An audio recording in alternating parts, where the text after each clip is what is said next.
Buongiorno e ben ritrovati per questa nostra nuova puntata di 7 in punto. Come sempre ci occupiamo una volta alla settimana anche di questioni che hanno a che fare col mondo della medicina e anche spesso di buone notizie che arrivano da una rivoluzione che sta investendo tutto il mondo della ricerca medica, perché dalla genetica ai nuovi farmaci tecnologici, insomma ci sono veramente tante novità che stanno cambiando il mondo della medicina e le allergie non fanno eccezione. Con me questa mattina c'è un'autorità in materia, la professoressa Antonella Muraro, che tutti conoscono. Buongiorno a tutti, grazie. Perché veramente è un punto di riferimento anche internazionale in questo ambito e che dirige l'unità operativa di allergie alimentari dell'azienda ospedaliera, che è anche centro di specializzazione regionale per lo studio e la cura delle allergie, perché si può anche guarire ma anche delle intolleranze alimentari.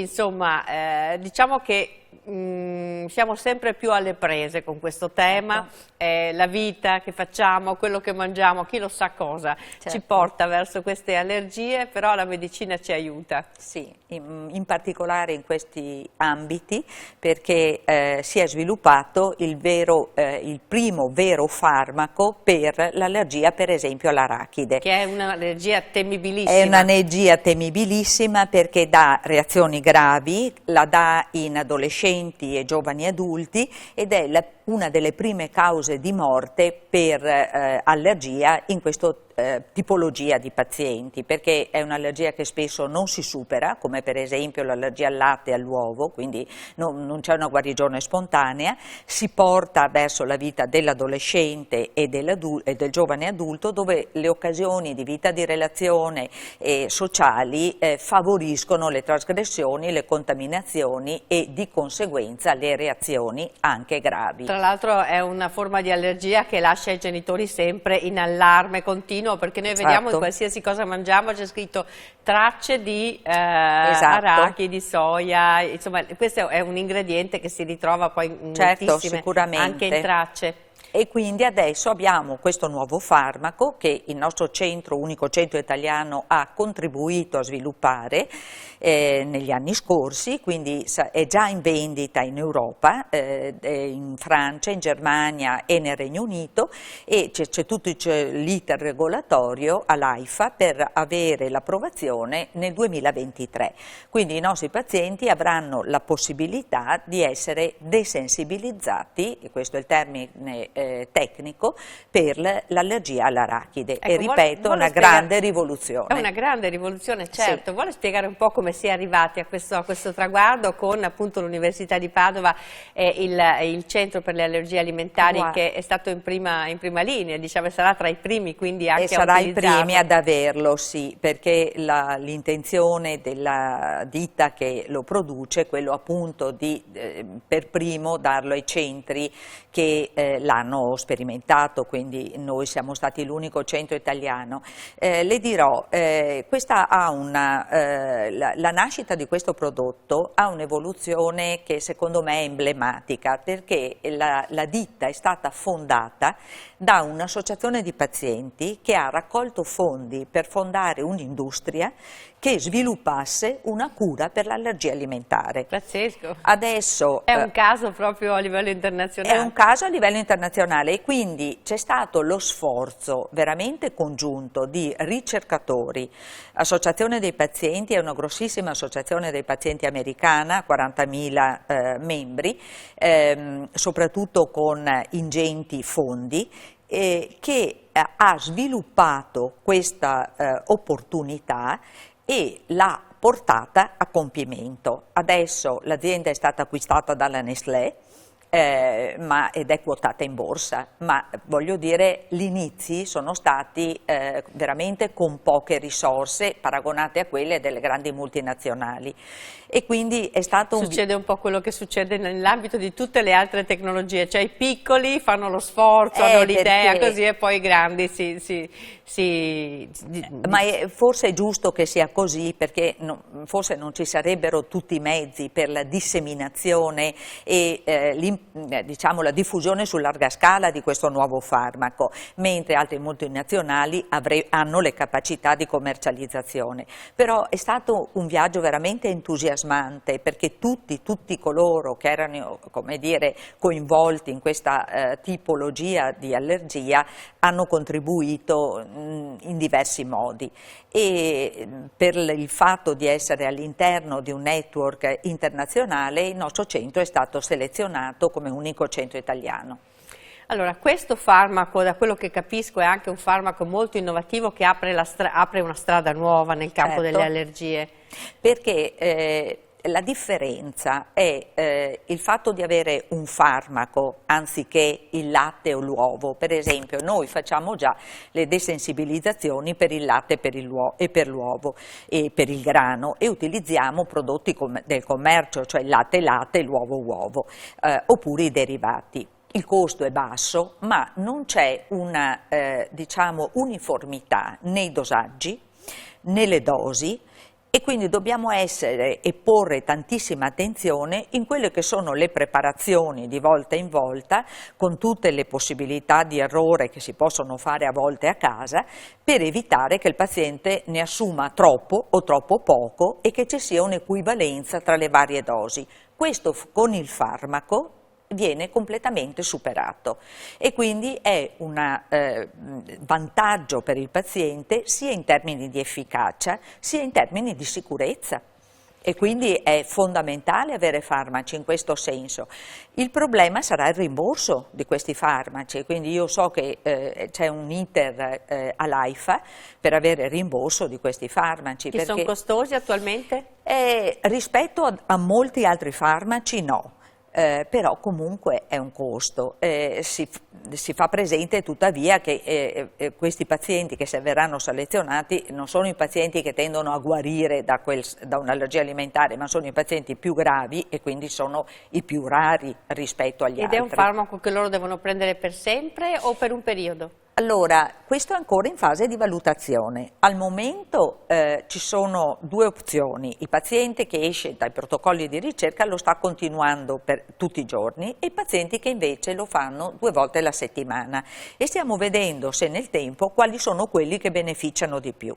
Ci sono dei dati molto preliminari per cui sembrerebbe che anche la sospensione del farmaco potesse portare ad una vera guarigione. Cosa si intende per vera guarigione? Che un paziente non ha più reazioni anche quando sospende il farmaco. Quella è la guarigione. Se invece deve continuare ad avere il farmaco, si parla di desensibilizzazione. Quindi alcuni pazienti con la sospensione del farmaco, diciamo in termini volgari, tornano indietro e diventano nuovamente reattivi anche se a livelli minori. Altri pazienti invece non hanno più reazioni, quindi questi sono dati preliminari ma sono molto incoraggianti, e ripeto, a fronte di questa rivoluzione io 20 anni fa dicevo a una persona: guarda, devi evitare l'alimento, devi portarti sempre dietro il farmaco salvavita, che è l'adrenalina autoiniettabile.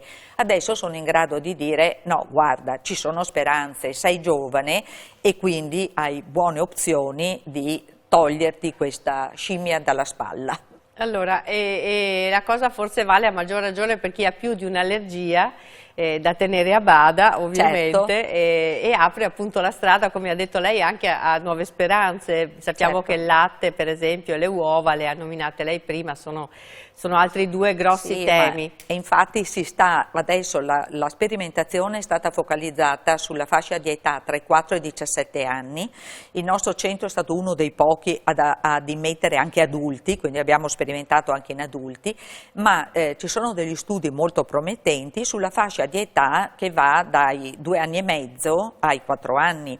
Quindi cosa vuol dire? Che in un futuro che noi speriamo prossimo, e per prossimo intendo 3-5 anni, noi avremo la possibilità, una volta fatta la diagnosi, di mettere già il paziente in questi programmi, anziché dirgli di fare solo la dieta di esclusione, e quindi di intervenire in età molto precoce, evitando tutte difficoltà diciamo relazionali, economiche, di problematiche gravi alle famiglie e ai pazienti.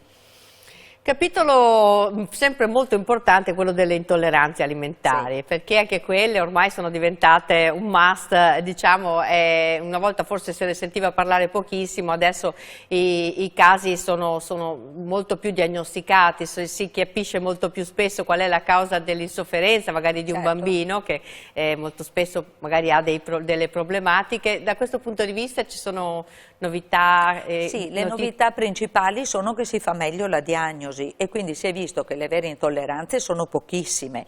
Ricordo che per intolleranza si intendono deficit enzimatici, ad esempio l'intolleranza al lattosio. Il lattosio è uno zucchero del latte, per l'allergia il problema sono le proteine.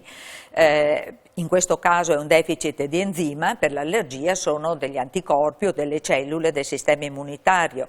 Non dà reazione grave, mentre per l'allergia si possono avere reazioni gravi. In questo caso ci sono in commercio sempre più degli enzimi sostitutivi che non azzerano i sintomi ma migliorano la sintomatologia se qualcuno ha delle trasgressioni.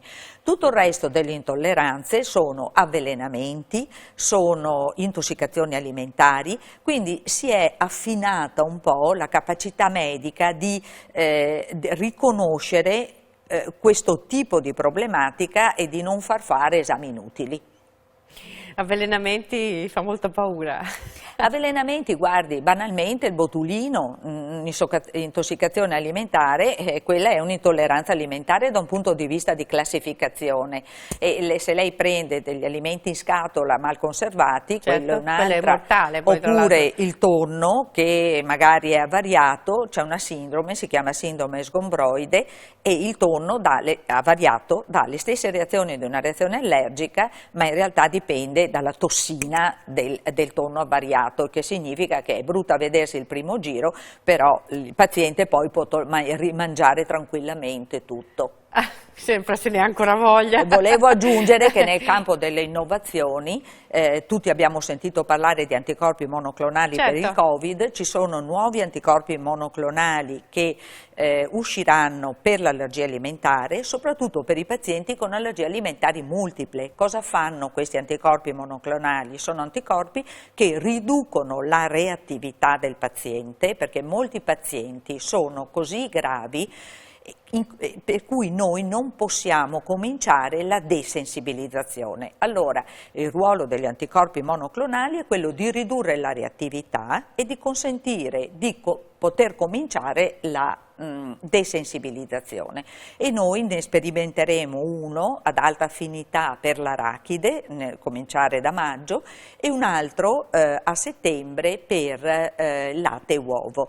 Quindi ci sono delle promesse anche per i pazienti talmente gravi da non poter fare neanche la desensibilizzazione. È la prima volta che la sento proprio così ottimista per innovazioni che arrivano guardi, stiamo dal prossimo... assistendo veramente ad una rivoluzione su questo settore dovuto al fatto che si è affrontato in maniera di rigore scientifico l'argomento senza stregonerie di vario tipo.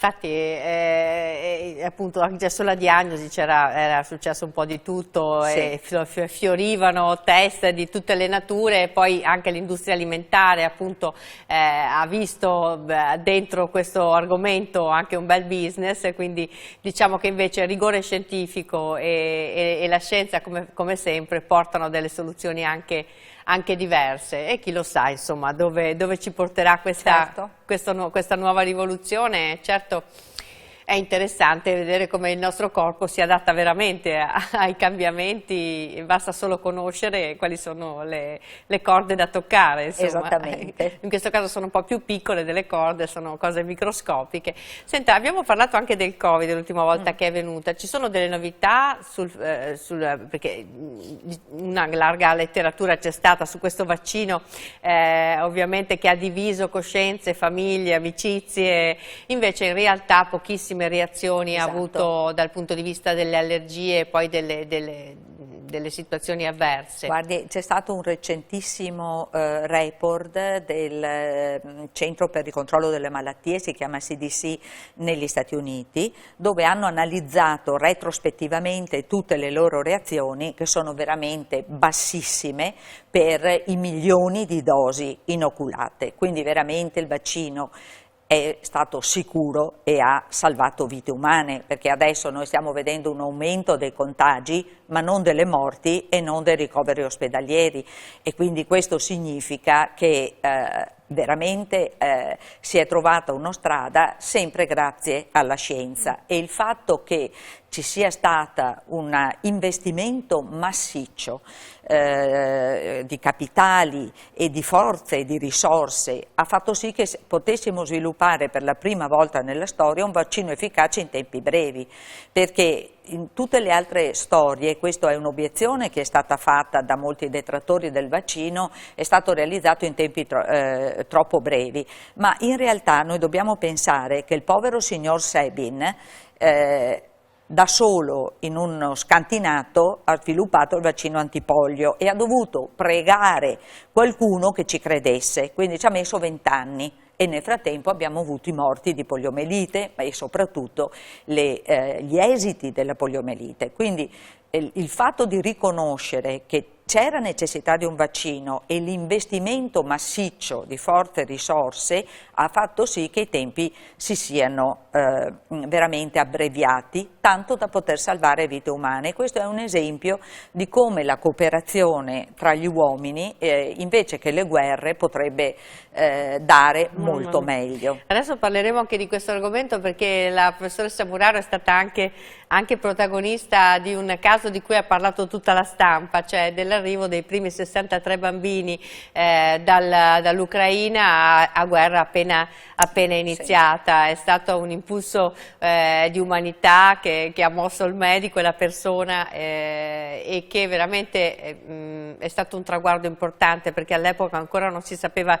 bene niente, erano i primi giorni di guerra e voi siete partiti lancia in resta per recuperare questi bambini con l'associazione L'Isola che non c'è. È stato guardi, è nato bellissimo. Occasionalmente in una circostanza incredibile, e io da credente dico che Dio volge in bene anche il male delle volte, quindi era una circostanza incredibile e molto sfortunata per la mia famiglia, in cui ho incontrato la dottoressa Barbieri e il presidente dell'Isola che non c'è, che avevano ospitato dei bambini nel progetto Chernobyl, e che avevano mandato loro sul cellulare dei messaggi dal rifugio. Erano sotto le bombe a Kiev e a Leopoli, e avevano paura e piangevano, e il presidente e la dottoressa si chiedevano: come facciamo ad andarli a prendere? Dobbiamo andarli a prendere. E io ho detto: ma proviamoci, perché non ci proviamo? E quindi questo è l'esempio che 3 persone sconosciute e diciamo con nessun mezzo, se animate da buona volontà e anche da chiarezza di intenti, ce la possono fare. Mi atterrisce solo il fatto che adesso non possano essere questi bambini distrutti dalla burocrazia e da delle leggi contorte. Spero che vengano affidati alle famiglie che li avevano ospitati e che possano restare in zona vicini l'uno agli altri. Ricordo che sono 63 orfani, erano senza documenti, e io devo ringraziare moltissimo l'ambasciata italiana a Varsavia, perché li ho svegliati di giorno, di notte, di sabato e di domenica, era un weekend, e ho fatto la stalker. Non solo non si sono lamentati, ma hanno offerto tutto l'aiuto possibile, sono stati chiamati alle 3 di notte e alle 11 di sera, e devo ringraziare anche alcuni parlamentari di cui non posso citare il nome, ma che svegliati di notte hanno svegliato il ministro degli esteri. E quindi è stato proprio un concorso di circostanze che ci ha fatto capire che quei bambini dovevano venire fuori, che ce l'abbiamo fatta, e ce l'abbiamo fatta operativamente, in maniera istituzionale, perché questi bambini senza documenti sono arrivati tutti con i documenti e l'ambasciata italiana a Varsavia in un giorno ha fatto tutti i passaporti, quindi sono stati veramente bravissimi. Adesso lei ha detto c'è un po' di amarezza perché la gestione qui in Italia è un po' più complessa dal punto di vista burocratico e ci sono ma io spero che possano essere assegnazioni, affidati. I tribunali sono minori senza genitori come ha detto lei, quindi... Esatto, questi bambini sono bambini orfani, sono cresciuti in orfanatrofi veramente di tipo un po' particolare, sono bambini che non hanno avuto il calore di una famiglia, sono bambini che vanno recuperati, che vanno assegnati alle famiglie e perché che vanno possano trovare un po' di al calore di una famiglia, e ce ne sono tante che vorrebbero,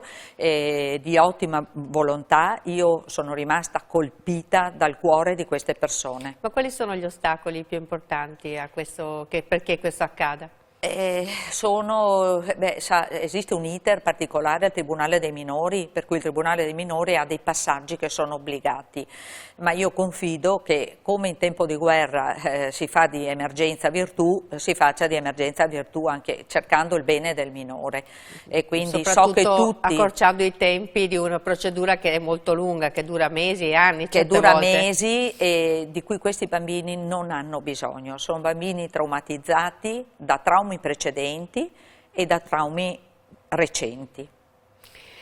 Beh, bravissima e complimenti anche per questo aspetto del suo carattere che si è fatto manifesto in questa circostanza, ma devo dire che nella vita di moltissimi medici sappiamo che la solidarietà è un ingrediente importante. Io lavoro con i bambini, quindi per noi è più facile, non so, per i pediatri è più facile.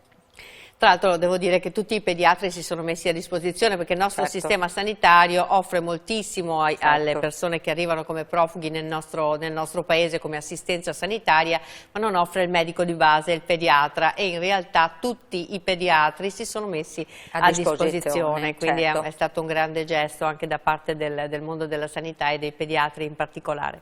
Allora parliamo di allergie, torniamo al nostro argomento principale della puntata, perché abbiamo trascurato un po' quelle che tra un po' fanno impazzire tutti, le allergie che hanno a che fare con l'arrivo della primavera. Vediamo intorno a noi fiorire questa primavera bellissima che non sempre però porta solo benefici.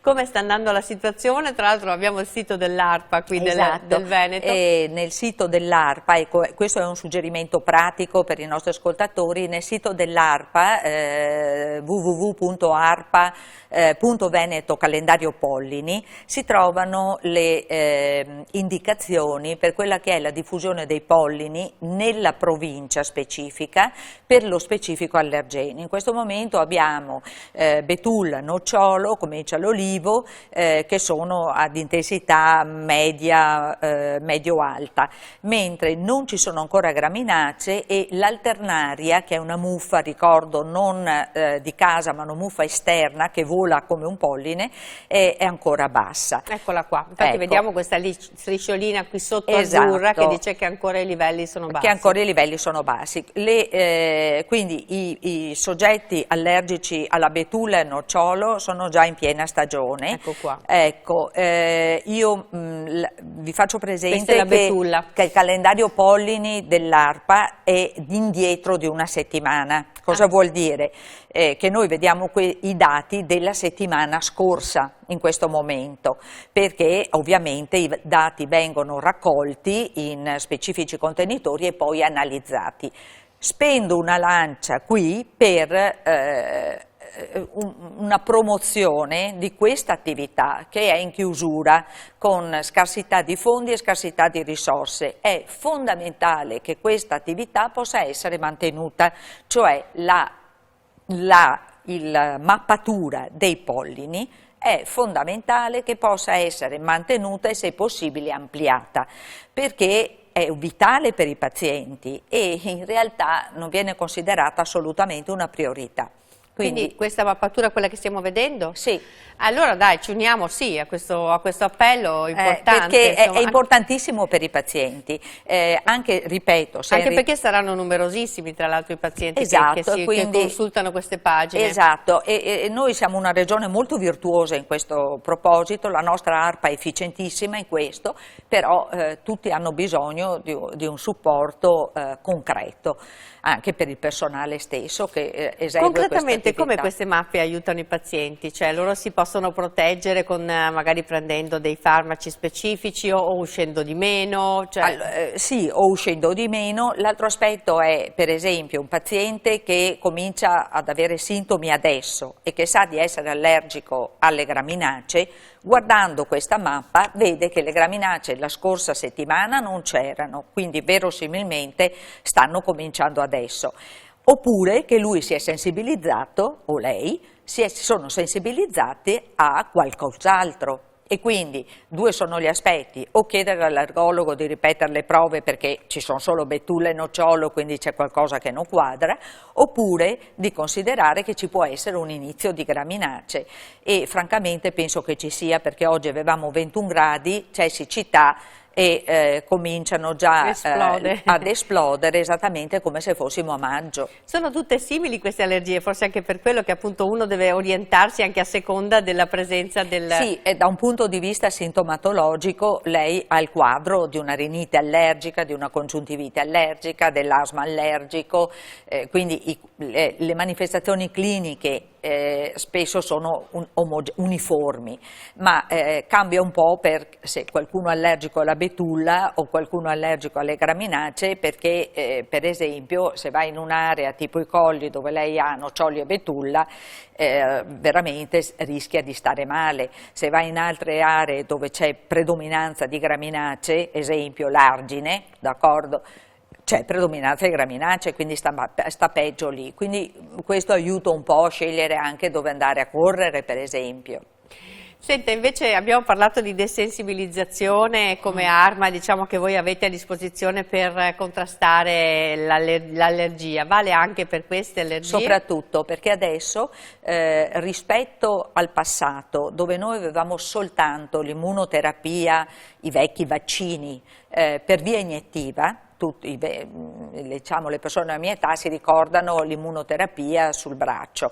Adesso ci sono vaccini, cosiddetti vaccini, che sono in realtà farmaci, e ricado qui nel discorso che ci eravamo detti, cioè tutti calibrati, dosati con il dosaggio uniforme, che contengono esattamente quell'allergene, quindi sappiamo che cosa c'è dentro, che vengono messi sotto la lingua e come una caramella ed assorbiti. In questo modo trattamenti che si fanno 7 mesi all'anno per 3 anni consecutivi portano ad una assenza di sintomi nei pazienti che hanno per esempio solo quella specifica allergia per 5-7 anni.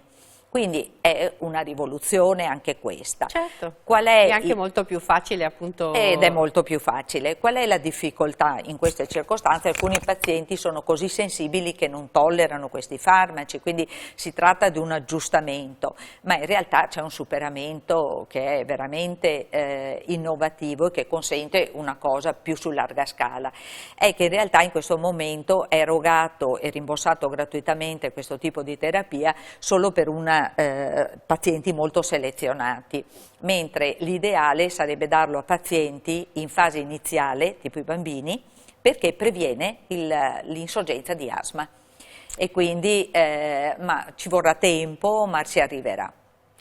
Insomma, intanto piano piano capiamo di più anche di come funziona l'organismo umano, Certo. e del perché va a riconoscere queste cose come cose aggressive, mentre in realtà sono cose che per tante persone sono gestite dall'organismo in maniera molto, molto normale.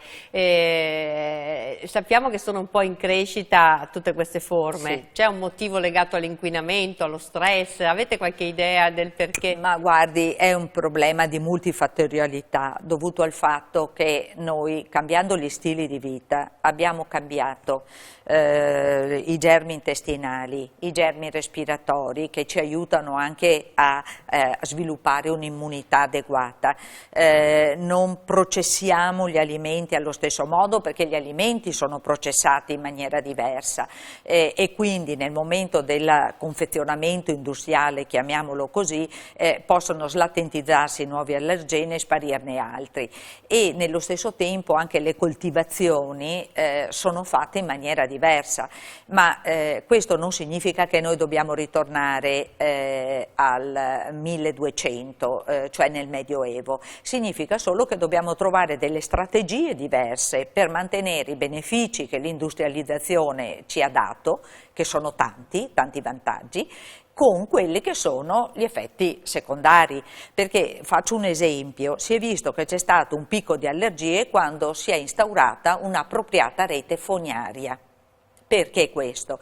Perché prima i soggetti erano occupati, diciamo, occupavano il loro sistema immunitario a difendersi dalla tubercolosi, dai germi intestinali, dal colera. Nel momento in cui c'è stata un'adeguata rete fognaria, tutti questi stimoli sono decaduti e il sistema immunitario ha trovato altri nemici.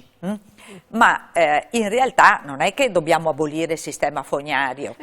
Quindi certo, questo esempio lo porto proprio per dire che noi abbiamo avuto tantissimi vantaggi dall'industrializzazione, che sono poter mangiare in qualsiasi momento, tantissimi vantaggi. Dobbiamo trovare delle strategie per bilanciare quelli che sono spesso dei necessari effetti collaterali. Ringrazio la professoressa Muraro, sempre molto chiara e Grazie. ci spiega molto bene quello che succede all'interno del nostro organismo e quali sono i processi appunto di adattamento o disadattamento del corpo umano. Grazie, buona giornata, a voi, buon arrivederci. lavoro e in bocca al lupo anche per questi 63 bambini che speriamo trovino presto accoglienza anche nelle case delle persone che li stanno aspettando. Grazie a voi per essere stati con noi e buona giornata. Grazie.